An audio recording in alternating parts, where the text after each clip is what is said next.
नमस्कार दोस्तों, MP study point के यूट्यूब चैनल में आपका स्वागत है। दोस्तों, इस समय नेपाल से बहुत ही बड़ी हैरान करने वाली खबर निकल के आ रही है।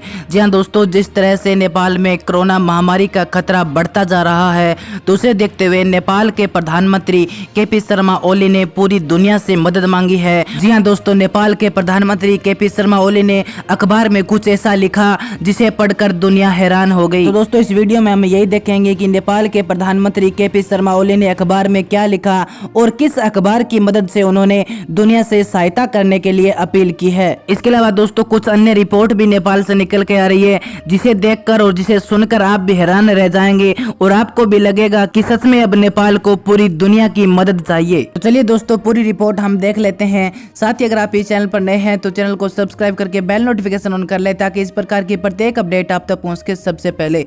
तो चलिए दोस्तों, शुरू करते हैं आज का इंपॉर्टेंट वीडियो। तो दोस्तों, आप इस बात से अंदाजा लगा सकते हैं कि अगर एक देश का प्रधानमंत्री अखबार में एक लेख लिखे और कहे कि दुनिया को इस समय नेपाल की मदद करनी चाहिए, हमें पूरी दुनिया की जरूरत है, क्योंकि नेपाल में कोरोना महामारी का खतरा बढ़ चुका है। और इस बात से आप अंदाजा लगा सकते हैं कि नेपाल के प्रधानमंत्री ने खुद अखबार में लेख लिखा है और पूरी दुनिया से मदद मांगी है। तो आप सोच सकते हैं कि नेपाल में अभी क्या सिचुएशन है और कोरोना कितना सर चढ़कर बोल रहा है। इसलिए आज हम ये कहना चाहते हैं कि हमें नेपाल के लोगों की चिंता है, क्योंकि नेपाल और भारत का रिश्ता एक भाई जैसा है, इसलिए हमें नेपाल के लोगों की चिंता है। तो दोस्तों, सबसे पहले तो मैं आपको बता दूं कि नेपाल के प्रधानमंत्री ने एक ब्रिटेन के अखबार के द्वारा दुनिया से मदद मांगी है और कहा है कि इस समय हमें पूरी दुनिया की जरूरत है, क्योंकि नेपाल में अभी कोरोना का खतरा बहुत ज्यादा बढ़ चुका है और इस वजह से नेपाल में हालात बहुत ही गंभीर हो चुके हैं। इसके अलावा दोस्तों, मैं आपको बता दूं कि नेपाल की कुल जनसंख्या लगभग 3 करोड़ है,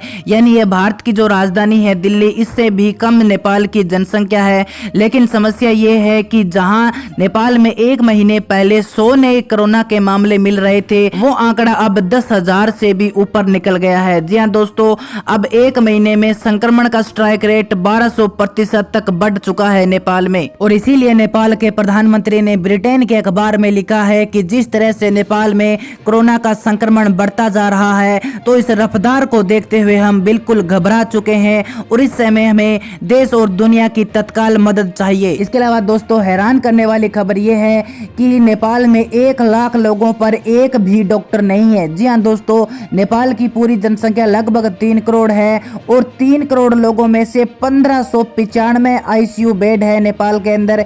यानी इस हिसाब से हम देखें तो 19,000 लोगों को केवल एक ही आईसीयू बेड मिल रहा है। इसके अलावा दोस्तों, नेपाल में केवल 480 वेंटिलेटर है और इस हिसाब से हम देखें तो नेपाल में 62,000 लोगों को केवल एक ही वेंटिलेटर मिल रहा है। इसके अलावा दोस्तों, मैं आपको ये भी बता दूं कि ये जो आंकड़े हैं ये हम अपने पास से नहीं बता रहे हैं, बल्कि ये डेटा है वर्ल्ड बैंक का। जी हाँ दोस्तों, उन्होंने ये भी बताया है कि नेपाल में डॉक्टरों की भी बहुत ज्यादा कमी है।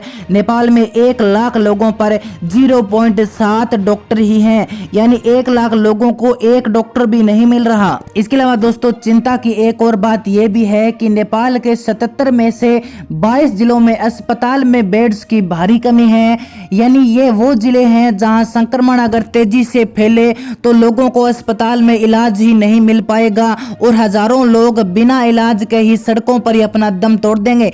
और फिलहाल इस तरह की स्थिति नेपाल में बनने लगी है। इस तरह से नेपाल में कोरोना का खतरा बढ़ने लगा है। तो दोस्तों, वीडियो के अंत तक बने रहें, क्योंकि खबर अभी बाकी है। जी हाँ दोस्तों, नेपाल वैक्सीन के लिए भी भारत और चीन पर पूरी तरह से निर्भर है और वैक्सीन मैत्री के तहत भारत ने नेपाल को पहले ही 10 लाख डोज दे दी थी। लेकिन अभी भारत में भी कोरोना की दूसरी लहर चल रही है और इस सिचुएशन को देखते हुए, भारत में भी कोरोना का खतरा देखते हुए भारत ने नेपाल को वैक्सीन देने पर रोक लगा दी और इससे नेपाल में टीकाकरण अभियान भी रुक चुका है। नेपाल में अब तक सिर्फ 7.2% लोगों को वैक्सीन की एक डोज लगी है और इन लोगों को दूसरी डोज लगाने के लिए भी नेपाल के पास वैक्सीन नहीं है और इसीलिए नेपाल के प्रधानमंत्री ने वैक्सीन के लिए भी पूरी दुनिया से मदद मांगी है। तो दोस्तों, नेपाल में इस सिचुएशन को देखते हुए आप अंदाजा लगा सकते हैं कि वहां के प्रधानमंत्री केपी शर्मा ओली ने दुनिया से मदद मांगने के लिए अखबार का सहारा क्यों लिया। इसके अलावा दोस्तों, मेरी भी भारत सरकार से एक रिक्वेस्ट है कि हो सके